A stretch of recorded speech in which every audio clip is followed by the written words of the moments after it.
What up, YouTube?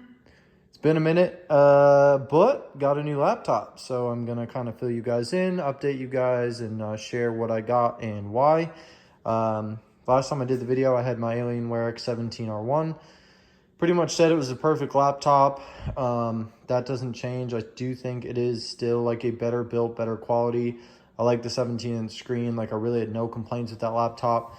But 13th gen Intel just came out, and the 40 series laptops GPUs are on the shelves, and I was rocking a 3070 and an 11th gen, so I just kind of had an opportunity. I found this machine I'm going to talk about here in a second, just for pretty much like a killer deal. I couldn't pass it up.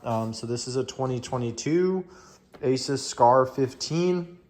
It's got like this kind of weird, I don't really get entirely the point of this. It's supposed to be customizable. I have like the clear one or whatever on there, but kind of a cool feature. But lots of cool lighting. It's got like a strip underneath this part here. Majority of it is plastic. Tons and tons of RGB, as you can see. There's a couple improvements over the 2021 model, not by much. I think the biggest thing is it's got the liquid metal for the thermal compound, so it's supposed to cool a lot better. Truthfully, my temps have been pretty good.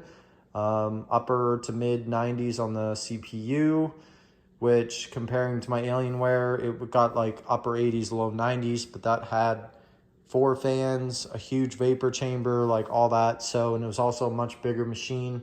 The other thing is too, is this is an i9 model, and my last machine was an i7, so it's a higher end, more core, higher clock speed CPU, and it cools, you know, a little bit worse, but given the power and stuff, it's pretty much apples to apples. Laptop cooling, you know, it's not desktop cooling. It doesn't thermal throttle. Getting here, I can literally pull it up here. So 98 was my max. I've been gaming pretty much all day. Right now it's sitting around 45 degrees, but 98 was my max. No thermal throttling. Max wattage was 92 watts, just about. And I'm running 4.9 on my performance cores and 3.8 on my efficiency cores. So awesome, awesome, awesome processor. I do really love the aesthetic of this. I think Asus has one of the best keyboards, so that part I do love. It's definitely not the mechanical Cherry MX keyboard of my X17, but I did, and I was using that Flow for a while. It's a very similar keyboard.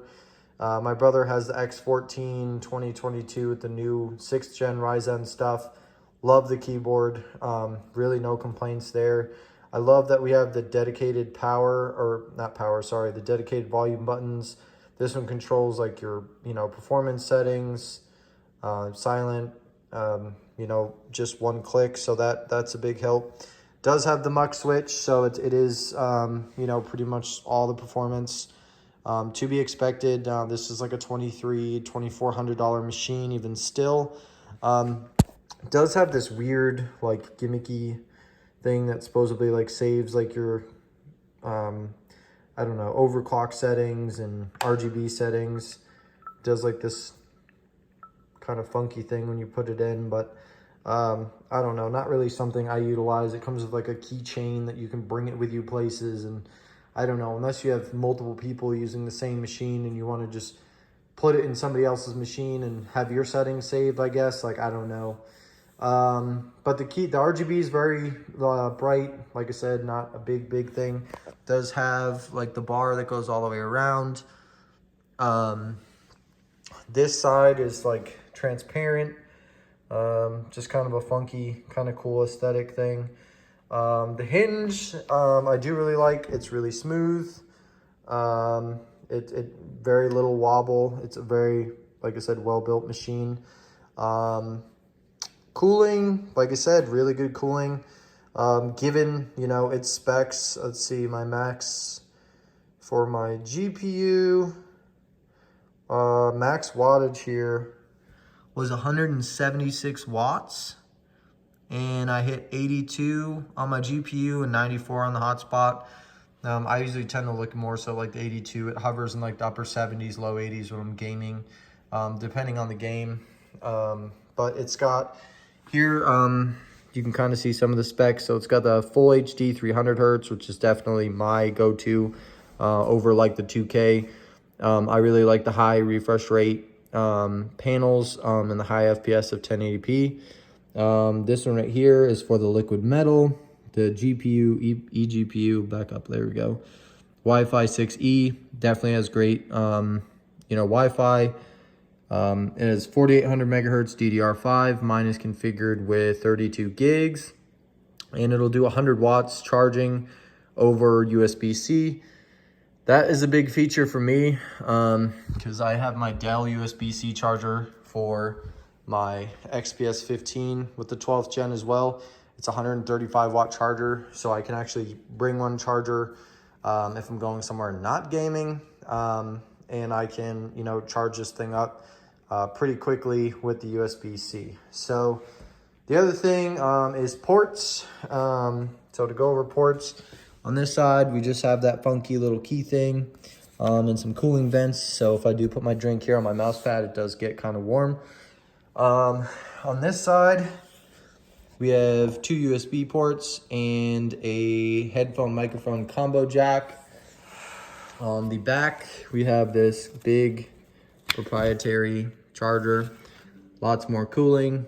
We have an Ethernet, HDMI, and then we have a USB-C and Thunderbolt 4. So that's a big thing. My mouse is plugged into USB-C. But I do have a Thunderbolt dock at home that I work with, plugged into a gaming monitor, so I do utilize that Thunderbolt port. Lots more cooling in the back. Really good, pretty, I guess, average set of ports. I mean, that's all I need. I don't do anything crazy, so I usually have like my headset here, I was gaming with, which is USB. I have that with me, which is USB or USB-C. And then my mouse, which is wireless, and I can use that dongle in the back, or I can use Bluetooth. So most of the time, I just use the mouse with Bluetooth, and it's perfectly fine. When I'm set up like I am right now for an extended period of time, I do bring, I use my external monitor, I use that, and I use that, and I just kind of use this almost like a desktop. But this does have a pretty big charger. This is a 280 watt charger. It's a pretty high powered machine. Like I said, we get 175 watt. The biggest thing here, like I said, was this has a 3070 Ti, which isn't a massive upgrade, but it is definitely an upgrade over my previous 140 watt 3070. And like I said, the 12th gen i9. 11 to 12th gen was a pretty big performance gap because they switched the architecture on the chips. So we have like the performance and efficiency cores on the processor, anywhere from 25 to 50% faster is what I've seen. Don't quote me on that. I'm not like, a tech expert here, but a pretty substantial gap in performance from 11th to 12th gen. And I know the 13th gen is also a pretty, big one as well, but it's the same, as far as like the split cores. And like I said, I have it on that. The battery life is awesome. The performance is killer. So I basically picked this up for $1,200. It was brand new in the box, sealed up on Marketplace. Don't know what the person's story was, but I'm always kind of scouring Marketplace looking for a deal. It was sealed. I opened it up, booted it up. Everything was good, so I took it. And then I actually sold my Alienware and ended up making money. So I went from an 11th gen, i7 with a 3070 to a 12th gen i9 with a 3070 Ti. Both are 32 gigs of RAM. This is a 300 hertz instead of a 360. But like I said, I mean 300 hertz is perfectly fine. This is also a little bit smaller, and I just went on a trip to Disney, had my Alienware with me, and it was definitely a handful to kind of lug around. So this is going to be a little bit more portable. And then I have a 17-inch screen right there that I can use, that I use as like my dual monitor for work a lot. But like I said, right now I've been using it for gaming as well, which is really what that monitor is designed for. So really I've had no issues. I'm seeing a pretty nice performance or performance upgrade, over my Alienware. The new processor, the new GPU, that sort of thing. I play Call of Duty and I play Fortnite. and I play Halo 3. That one's kind of old and irrelevant, but seeing like in Call of Duty as an example, probably like 20 to 30 FPS increase over. So a pretty big deal, honestly. And like I said, given the fact that I made money upgrading to this machine, was a pretty big win. So this is going to be my go-to for a while. I thought about kind of pulling the trigger on a 40 series laptop, but this popped up, and like I said, I plan to keep it for a while. It does have this weird thing here where like it's got like a number pad, which I don't know. I don't really use a number pad too much on my personal gaming, scenario, but kind of a cool feature, I guess. But anyways, guys, like I said, I really just wanted to update you guys, show you my new gaming rig. Today's a Saturday. I've literally been gaming on it all day. Haven't had any problems as far as drivers or crashing or anything like that. So really pleased with it. Asus makes a great machine. My brother uses, like I said, the 40s or the G14 Zephyrus. This is the Scar, so I think it's a little bit more gamer, a little bit higher, thicker, a little bit better cooling, that sort of thing. Whereas the Zephyrus is supposed to be a little bit more like streamlined and, aesthetically pleasing, kind of more like professional and gaming, whereas this is just like all out, gamer. So definitely happy with my purchase. If you're looking at kind of getting one of these laptops, I mean, I really wouldn't hesitate. You can find them now pretty cheap. I've looked on eBay, probably around like 15 to 1700 configured like this.